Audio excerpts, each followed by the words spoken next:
What's up, everyone? Welcome to another episode of Real Estate Moguls. My name is Findlay-Shirras, and on today's show, we have a serious leader in real estate because he is the CEO of OREA, which stands for the Ontario Real Estate Association, which is Canada's largest provincial industry association, not even just for real estate.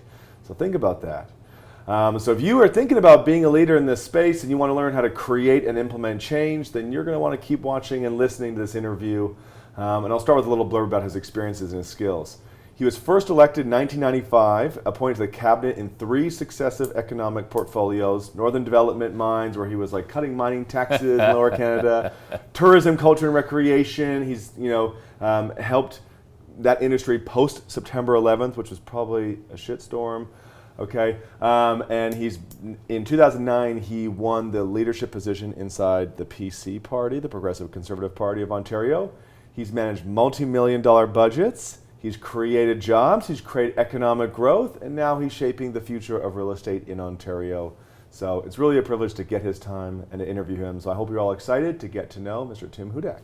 Thanks, Tim. Great, good to see you. Thanks for being on the show. So I'm a serious leader. Like I'm serious There's leader. Leaders. Like I don't smile, or I'm a serious leader. He is legit. All right, legit. Lots of experience. Legit leader. I like that. Now you do have a pretty cool story, and you've been in the public arena and the government space for a long time, which some people would think I don't even want to play in that space. So I'd love to know, why'd you get into the public arena? And how'd you now end up in OREA? Yeah, it's true. Like, I'm still in the public arena, I'd say. So I guess that's been, 24 years on the ice. I'm just playing a different position now. Yeah. So you asked me, how did that start back in 1995 when you were probably in diapers or so in your elementary school, maybe.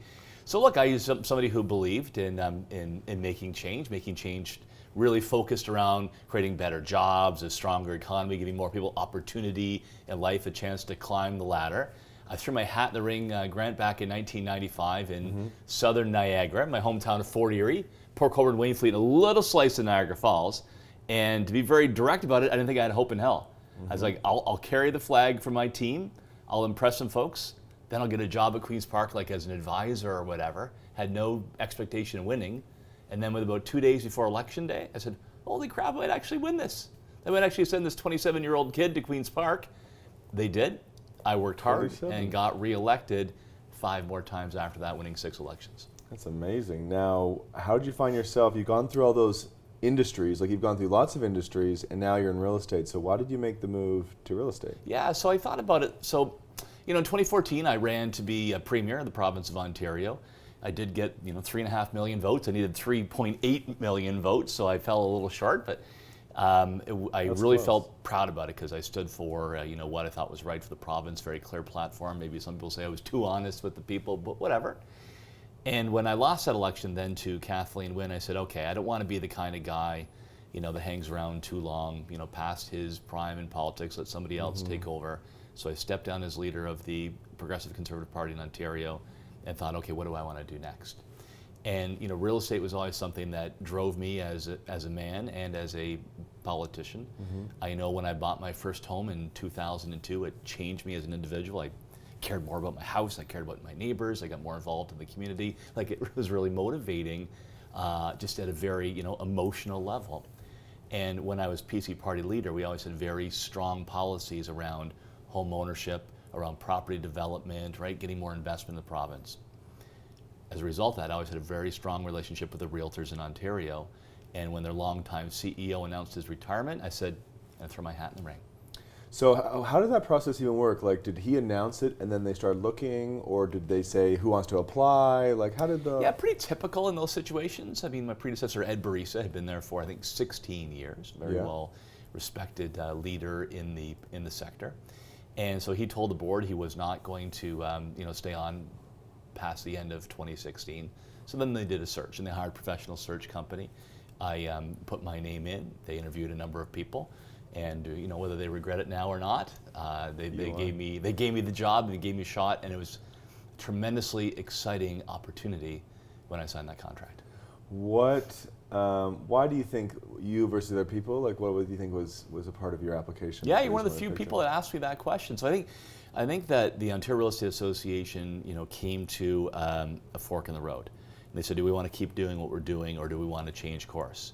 And if they want to keep doing what they're doing, they would hire maybe somebody else who had been an association manager or a real estate CEO or whatever. But they were actually looking for somebody who was going to increase their weight in the political debate. They wanted somebody to raise the profile of the association, get more wins for realtors and for the women and men that they work hard for every day. Somebody knew their way around Queen's Park, every nook and cranny. And also, some fresh eyes to say, okay, here are the programs that we do, here are the conventions that we run, here are our priorities as an association. Let's put some fresh eyes on those and decide, what we're going to keep, what we're going to strengthen, and what we're going to stop doing. Now, you've been in the term for 2 years now? Yeah, just over 2 years. What have been some of the achievements and things you're proud of? Well, just on that, on the main goal they set for me, that OREA has arrived as a top-tier advocacy association.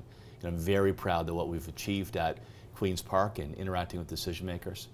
I'm very proud that we've reset our strategic approach to say, when we go in and ask for things with the politicians, that we've got the passenger is the consumer in the car, not in the back of the bus somewhere along for the ride, but they're actually sitting there with us to help create the next generation of Ontario homeowners, to raise professional standards, to make sure that when you're making the biggest purchase of your life, that realtor, your advisor at the side, is the highest quality, trained, professional standards anywhere in North America. So I'm damn proud that we've raised the bar when it comes to our advocacy efforts. We've improved the quality of our services, and we have now become, in my view, the best at advocacy of any professional association in the province of Ontario. Now, you are embarking on and doing all this because when you looked at the industry, you probably saw some problems. Well, I always had some change that need to happen. So what did you see? Yeah, so look, I always had a very strong and respectful relationship with realtors and the association. So I was excited when I walked in the first day as part of that job.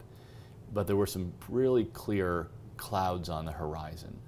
We saw in British Columbia a government that was running over realtors, that was deciding to blow up the regulator, to strip out their powers, to take away some of their business tools. A government that actually said that the realtors, call them names, I won't repeat what was said, but some pretty negative terms. I said, oh my God, we got to make sure that doesn't happen in the province of Ontario. So what we did, we engaged heavily with government. We talked about everything in terms of what we do to help out homeowners and those who want to join the ranks. And everything we talk about is how we're not only helping realtors, they're our members, but how we're building stronger communities in the province of Ontario. More homeownership, more mobility, and a healthy, thriving real estate sector that strengthens our middle class. So a couple things I want to touch on, but you just mentioned home ownership. Yeah. And the statistics say home ownership is in decline across all age groups. Now that's home ownership of, I think, homes that people buy to live in. But investing in real estate and developing real estate, I don't think is actually going down. I think if you look around Ontario and all the cranes and all the people wanting to get into real estate investing, it's actually on the up. So the consumer is changing. And so what do you think about these home ownership trends and where the consumer is going? Yeah, really a couple of different questions in there. So let's talk about the home ownership side. Our goal at OREA is to help to create that next generation of Ontario homeowners. And what's shocking, Grant, is that for the first time in Canada's history, since Johnny MacDonald was Prime Minister, through the Depression, through the wars, homeownership has actually gone down these last 3 years. Every other time in history, it's increased. You had a better shot at owning a home than your parents did, and better shot than your grandparents. It's been a great thing.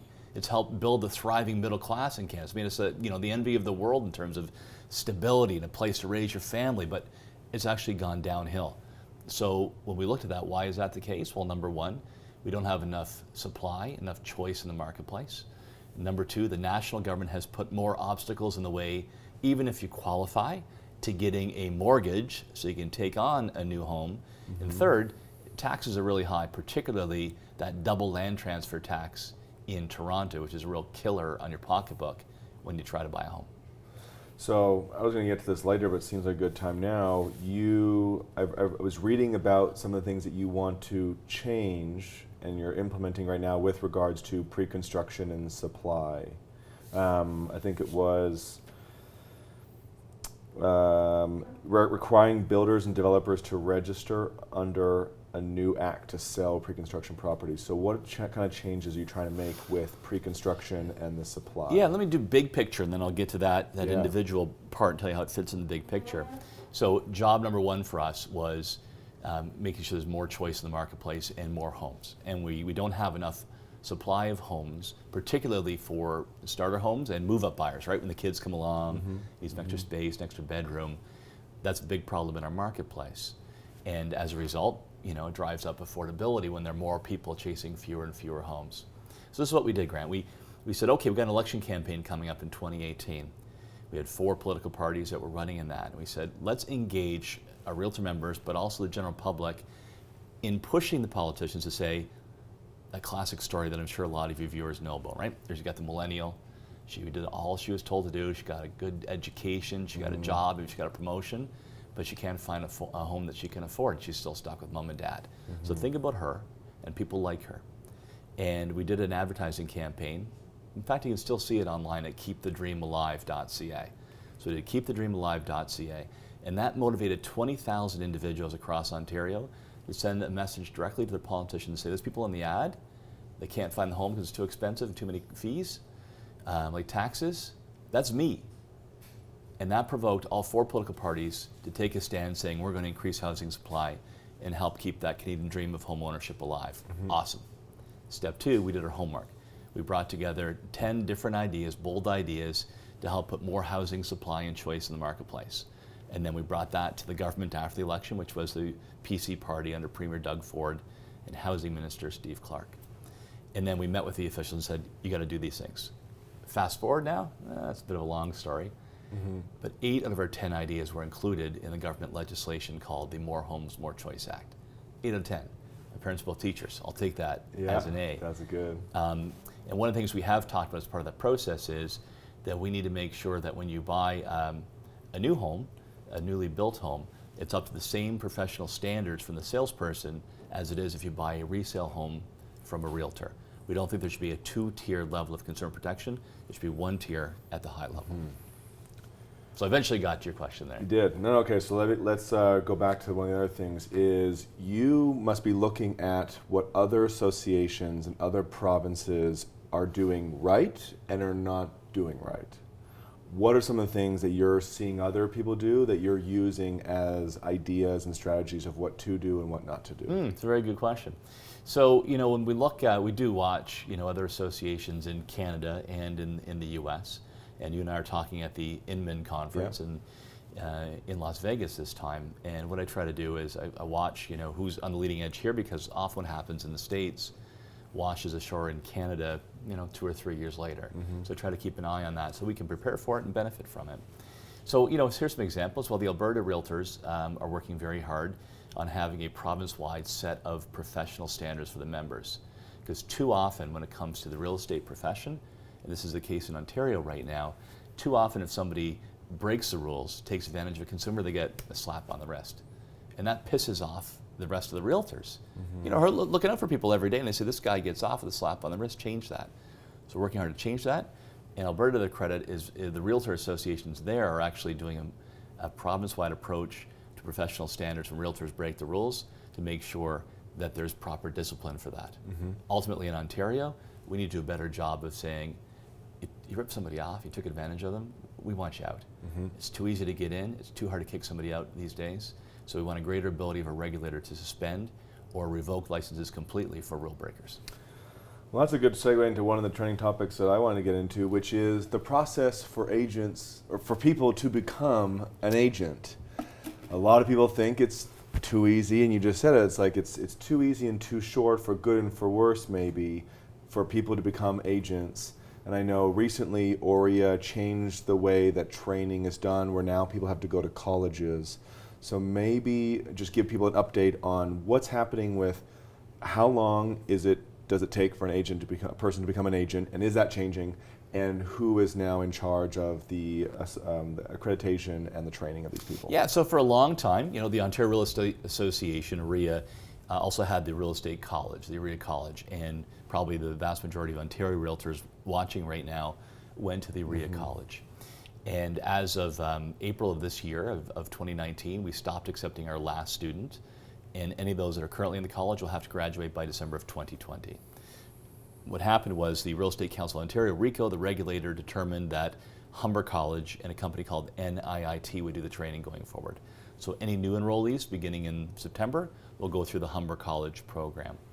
To answer the bigger picture question, we've taken a very strong point of view with RECO in the province that the realtor education needs to be more demanding, that we need to have harder tests, that the curriculum should reflect what's happening in the marketplace.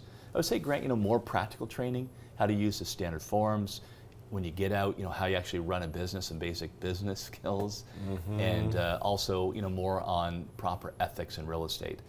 The world has changed. Real estate is far more complex, sophisticated, a lot of legal aspects around it, more so than 10, 20 years ago. Let's get education up with the times.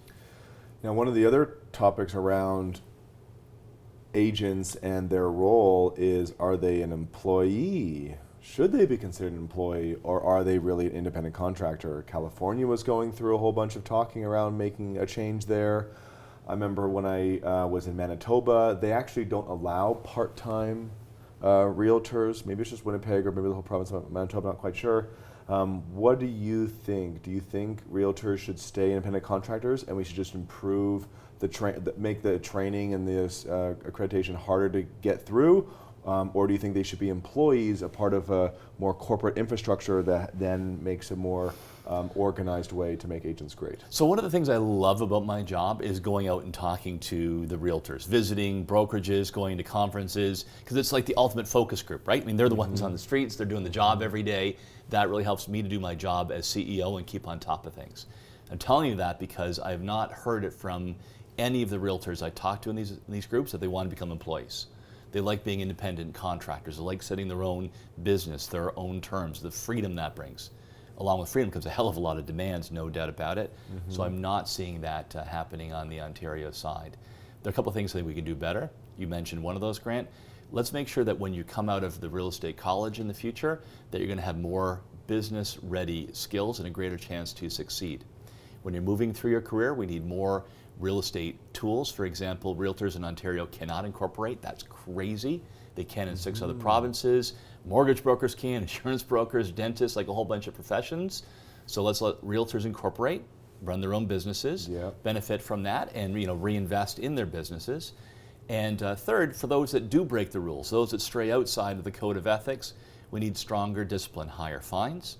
If you benefit from an unethical activity, the regulators should be able to take away every dollar you earn plus a fine from breaking the rules. And ultimately, we should have the ability to take the license away. Why weren't they allowed to incorporate? Like, what was the reasoning behind? You know what? It's a piece of red tape. Like, it's a classic red tape. Hopefully this is not too eye-glazing, but here's what happens. There was never any decision by government to say, okay, it's okay for mortgage brokers and dentists and doctors, but not good for realtors. There was never any decision like that. Here's what actually happened. In the legislation, it says that a brokerage can pay a registrant, right? Registrant is a technical term, really, for realtor.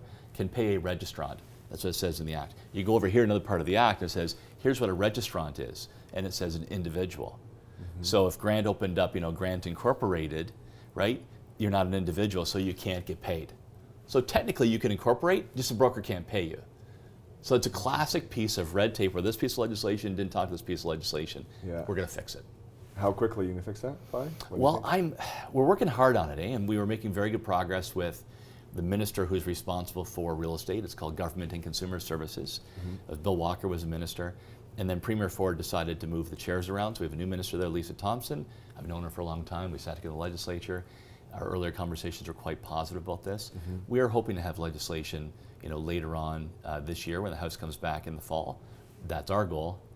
I don't set those rules anymore. It's the government that does. So I guess they'll decide. But we feel like we're making very good progress around real estate incorporation, around raising the bar on professional standards and discipline, and also making sure that we have a greater ability for realtors to take on specialty classes. If they want to be commercial or condo or waterfront, and they say they're experts in that area, there should be some education experience to back that up. Now, the MLS and the associations and the brokerages have an interesting relationship. What are some of the things that you guys disagree on What have you found that the associations and the brokerages disagree on with how the industry should be moving forward? Not too much, really. You know, I mean, I'm of the view, and I think I'm probably the first association CEO to be criticized for meeting with members too much. It's usually the other way around, Yeah. where they sort of go off in their ivory tower and never see them except at the AGM. But I'm not hearing that, Grant, and I try to, probably in a brokerage once a week, maybe once a week and a half, talking to the brokers and the members. So I don't hear a lot of points of disagreement. Now I will say this, you could probably get 100 realtors or brokers in a room and you'll have 120 different opinions on something. That's the nature of the beast. But in terms of where we think the profession is going and what we need to do, I feel like we're very closely aligned because we talk regularly. What about the new brokerage models? Is that something that you guys care about as an association? Do you think, okay, we actually really want this model to win, or do you not really care which model? Because there's so many models coming out. There's even brokerages who are thinking they can run a corporation with employees versus a traditional brokerage. Then there are these ones who raise a bunch of money and try to do things differently. Then there's the big traditional ones. Then there's the ones who are fixed fee, flat fee, coming up with auction sites and all sorts of different methods. Do you guys care which model wins? Do you want to see all of them, or do you want a couple to supersede? Yeah, look, we know there's the horse race. We see all the horses in the race. We're not placing any bets. We don't pick winners and losers in that race. Who does? Consumers and realtors do. Yeah. So, you know, I guess I got both my hats on, my old political world hat on and my hat as CEO of the Ontario Real Estate Association. First of all, I think consumers are well served by various models. There are some who will want, you know, the full service and pay a higher fee. There are the others that want something on the discount. And I think that, you know, choice and competition, variety, spice of life makes the world go round. So that's healthy for consumers if you have a choice of models that fit your individual circumstances and preferences. Number two, that's good for realtors. I think it's important for realtors who are effectively, you know, are independent contractors, run their own business, to choose. Do I want to work for company A, B, or C? Do I want to start up my own brokerage and get the education and do so? I think that kind of choice is good for the economy, it's good for consumers, and importantly, it's good for our realtor members. Do you think more agents should get their broker license and be independent, and then just be the broker who makes the decisions of, if I want to serve the consumer well, like I'll just do whatever I think needs to happen, you know, because I'm my own broker? It's happening, eh? Like, we were actually seeing more people enroll in OREA to take their brokerage. Of course, it's gone down a little bit, but we did see early in 2019 and 2018 a lot more enrolling. I think there are two reasons for that, Grant. I think number one, because realtors cannot incorporate, some will become brokers and then become sort of, you know, sub-brokerages within a business, and that's just, it's not a model that would be as good as just letting realtors incorporate. So hopefully, you know, we'll get that legislation fixed. That's one of the driving factors. The second part is, you know, what a lot of people do in life, and I probably could do a better job at this. It's always good to keep yourself sharp, to get ongoing education, to learn more about your business or the world around you. I suspect that's also driving a lot of realtors to get their brokerage license. We have a lot of startups and investors, I want to change gears for a sec, who care about the data. And the big difference between Canada and the United States is the associations have done a good job for themselves and maybe for the industry, and I love your perspective on it, in controlling the data. Where in the US it's way more public and it's kind of like the Wild Wild West and it's a little more messy. But the startups, they need the data in order to create some really cool technologies that will then help agents be more efficient so they can do more deals at a lower commission rate if that's what the market wants. Help brokerages be more efficient so that they can actually be more financially viable and have a competitive, you know, compensation plan for agents, but also be a profitable business. And new technologies that would then empower the consumer to be even further educated about what's going on in the market. But it's really hard for the startups to get the data. Why do you think Canada has done what they've done? Do you think it's changing? Do you want it to change? Yeah, there's no doubt. I think the way things work in Canada, when it comes to data, there's more clarity and more simplicity in relationships, and that's been, you know, a strength, I think, for realtors and importantly, I think, for consumers. Here's an observation I've had in my, you know, my life now into my hitting my 6th decade, I guess. Holy smokes! Yeah, hurts. Good, well, man. I'm not. No, I'm in early 50s, right? Okay. So I'm in my, don't age me too much there. But also spending now almost a quarter century in public life in my in my 2 jobs. Here's one of the lessons. Consumers always win. Sometimes it takes time. Eventually, Grant, you live in Toronto, we will be able to buy beer at our corner store, a local grocery store. Eventually, consumers will win that, and I'll have more choice of bourbon like I do when I'm in the States. Yeah. But anyway, consumers always win. And sometimes that takes time, but I think consumers will have an increasing demand for data, to be able to gather the data themselves, to do a basic level of analysis on that data. But I'm very optimistic that when that happens, and it is happening today, that the realtor will still be the ultimate choice for a consumer when it comes to the transaction, the negotiation, the on-the-ground advice of what's happening in that neighborhood, to be the advocate and the advisor. It's been interesting over the last 20 years, while the use of technology has exploded, consumers doing more themselves. In the US, the use of realtor has actually increased. More technology, the use of realtor has increased. I suspect we'll see the exact same thing in Canada. Because some changes that are now happening in Canada are Zillow is now there, and then we're here at Inman, and some big news is Amazon is now getting into real estate, and Facebook is really interested in the space. What stuff do you think is the most impactful or influential that people, associations, brokerages, agents need to be really on top of and understanding how this is affecting them? Consumers win, right? Yeah. I mean, whoever can give the best quality advice, most trusted advice, and timely advice to women and men looking to buy, to sell, or to rent is going to win. And you're seeing technologies helping to improve that process. Mm-hmm. I think the biggest frustration, like when my wife Deb and I bought our home in Toronto, I took on the job, is, once you've made the offer, all of the paperwork and run around in terms of the financing, working with the lawyer, mm-hmm. the move itself, technology investments to help relieve that stress, that pain in the ass factor, I think will be rewarded by consumers. Technology will decide to bet to support the realtor in her job, or they'll bet to replace the realtor. My money's on the realtor side. I think technology investments that will help her or him do a better job with their clients, help to alleviate that process for the realtor along the way, mm-hmm. Help in the search, understanding where consumers are going and the needs. Those are the kind of investments I would bet on, because it will support the work that realtors do in that human interaction when you're making the biggest purchase of your life. Is there anything that you think agents, brokers, and associations could do or not do to then make the world start to lean more towards replacing, getting rid of the agent and brokerage? And because for whatever reason, either they're doing something or not doing something, the value and the perception of the value is starting to disintegrate. You will not remember this. I have it in my mind because I remember. I got a few years on you, Grant, but you used to have, you want to find a house, you go down to the real estate office, look at all the pictures on the wall, right? Mm-hmm. And then the realtor would carry around, have you heard these legends? The Bible, right? That had all the pictures you'd flip through, and they had the Bible. And then when it's proposed that, my God, we put these pictures on the internet, a number of people say, oh my God, it's the end of the world. They're not going to come to their office. They don't want to see the Bible. I'm going to lose.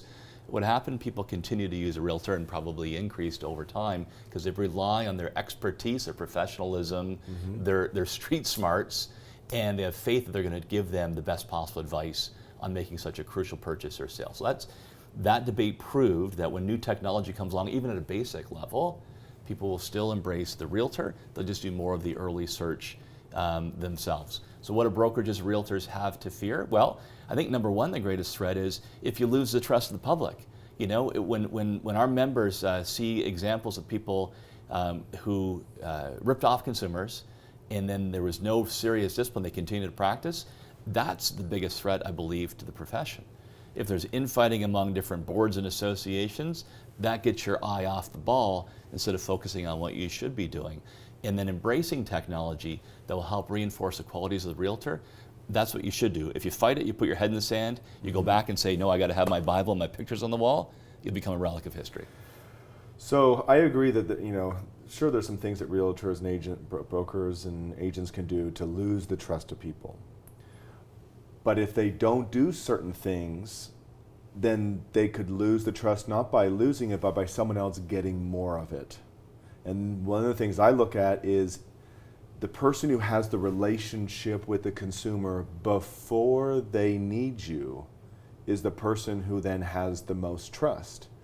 And if agents and brokerages are deferring their lead generation to Zillow, Amazon, Facebook, Google, then the consumer has now started the relationship with those platforms. And we do all love and trust these platforms now because they've been around for so long and really done a lot of great things for the whole world. And so my thing is, if agents and brokerage continue to work with these platforms, it will make it harder for them to win the battle and being a valuable person in the transaction. And they need to, as fearful as it is, cut ties with these brands and go back, use technology to help them be great, but go back to getting out in the community a whole lot more and having a relationship with people before they need them.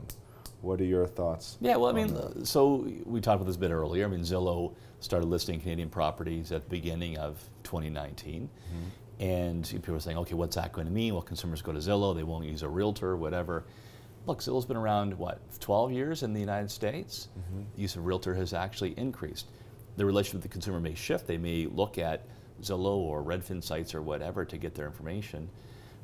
They're still going to want the realtor. Now, we can't rest on our laurels, no doubt about it. If you take business for granted, you don't keep up with technology, you don't deliver excellent customer service, just like in any kind of profession, you're going to lose market share.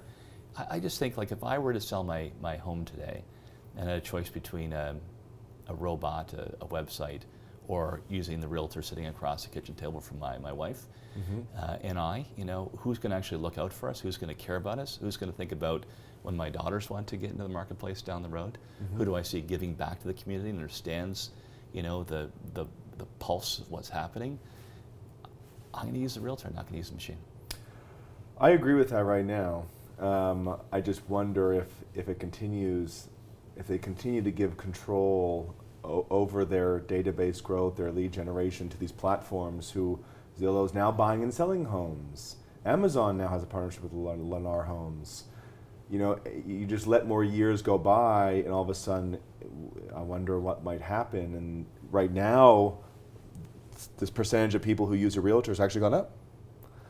And I wonder if there might be a tipping point if certain things don't happen. And the generation, a recent study by the California Association of Realtors, I believe it was, that millennials are the generation most likely to use a realtor.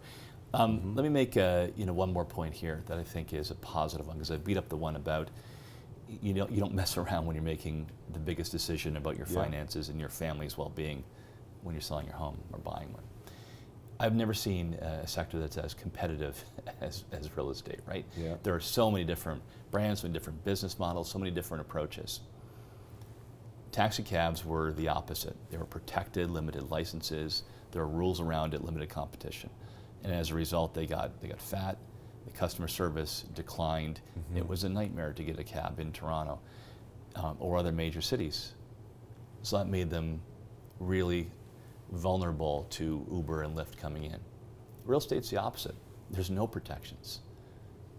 As long as you have your license, you can compete in the marketplace. There's a huge variety. Government doesn't coddle the sector. So as a result, they're intensely competitive. They have a great ability and incentive to take up new technologies. Will all of them do that? No, some will be left behind. But the fact that it's so competitive, there's no real barriers to competition, that's actually a good thing because it makes you a natural adopter. Let's move forward to what you're moving forward with. Like, what are the initiatives you're working on right now? What are hopefully some deadlines or things that you think you'll be able to get some projects done by? Yeah, so I'd say the top 3 things on my list, Grant, we've talked about one already. That's helping create that next generation of Ontario homeowners, some more choice, more supply. 8 out of 10 on that, fantastic. We still have work to do at a national level because they've got this one-size-fits-all, rather harsh stress test. They eliminated at the national level 30-year amortization periods for mortgages, for insured mortgages, and if you're renewing your mortgage, you're limited in your choice. So we've got to fix that. But around the housing supply choice, a lot of progress. Number 2 is modernizing our act. The Real Estate and Business Brokers Act was written in 2002. I actually happened to be the minister that did that 17 years ago. It was a younger, slimmer, more hair, handsomer version of myself, right? But it was me. Fingerprints were the same. But the world has changed a lot since 2002. So that's where we come in with higher professional standards, Yep. more demanding education, stronger discipline, and modern real estate tools like incorporation. And the third aspect that we're working on right now is stopping the flow of dirty money that's snapping up real estate before law-abiding Ontarians have a chance to buy it. So this is the drug lord maybe in South America or a corrupt politician in Asia who, through numbered companies, is buying up Canadian real estate. So you've got proceeds from crime that are taking homes or investments away from law-abiding Canadians. We think that's wrong. We've got some ideas to try to stop that. How big of a problem is that? You know, we don't really know in Ontario. British Columbia is ahead of us on this. Yeah. The government did a study on this, and they found, I'm trying to remember, I think about $17 billion, I believe, was the number across Canada. They felt Ontario would have, Wow. because of our share of the economy, the largest portion of that. Yeah. So the drug lords and the other criminals don't exactly declare it. Yeah. They don't go to Yeah. Stats Canada and say this is how much property I own. So there's no real measure. But I'll tell you, even if it's $1, realtors in the street in Ontario who are working hard for their clients, they share their frustrations of trying to find a place they can afford, getting a mortgage, getting into that home. They don't want to see a single dollar of dirty money taking away a home that an Ontarian couple could get. Now, at the beginning you said the previous OREA person was in the position for 16 years? Yep. How long do you want to be in the position for? Holy smokes! Well, I'm still enjoying it. It's the board that'll decide that. But it's been 2.5 years. It's flown by. I really feel proud of the team we've put together. We've got a board of directors who are pushing those three changes around creating more homeowners, modernizing and raising the bar and professional standards in education, and making sure people have a fair shot at buying a home. Right? Like we're really lockstep on those issues. So it's worked out really well so far. We'll see how many more years this string keeps going. When you think 5-10 years down the road, how do you see the real estate industry being different? If I had to guess, I'm going to say a greater use of technology across the board in the transaction. It will speed up the transaction. If you make the transaction easier, I actually think people will move more as a result, which is good for the economy. And if people move more, I mean, it's good for them as well. I would expect there'll be fewer. I think we have going to be over 80,000 realtors. A lot of people, this is my theory on this, Grant, whether it's right or not, they watch HGTV and they say, well, that's cool. I can sell $1 million home in an hour. I just have to show them 3 houses and it's done. Yeah. So we've had huge enrollment. I expect at the end of the day you'll have fewer realtors in the marketplace, but the quality will be even higher and the take-home pay will be higher as well. It'll be higher trained, greater standards, but I bet the quantity will be fewer, the quality higher. Cool. Well, hey, thanks so much Hey, for my being pleasure. on the show. Thanks for having me on. I love getting your perspective, and yeah, OREA has been doing a great job because it is the most competitive per capita. There are more realtors in the GTA, which is a part of the Ontario Association. There's 55,000 in the GTA. About right, yeah. One for every 67 people. Like people in the state talk about, oh, New York's competitive, San Francisco's competitive. I'm like, you have no idea about Toronto. It is the most competitive marketplace. And super progressive. You guys really push the standards and the first ones to really start to create more data out there for the tech companies. So thank you. My pleasure. Thanks for being on the show. I'm looking, maybe I'll be back. Yeah. And then we'll see in 10, I 15 hope years so. who was right. All right, I'll have longer hair. Well, here we go. As always, if you guys want to get to know more leaders in real estate, so you can get the perspective from their eyes of, hey, what's going on in the industry, what needs to change, where should it go, so you can plan whether you're a startup founder or you're an agent or you're a broker or you want to join the association, be a part of the change. Subscribe to the YouTube show and the podcast. Click the bell icon for notifications, and I'll see you next time.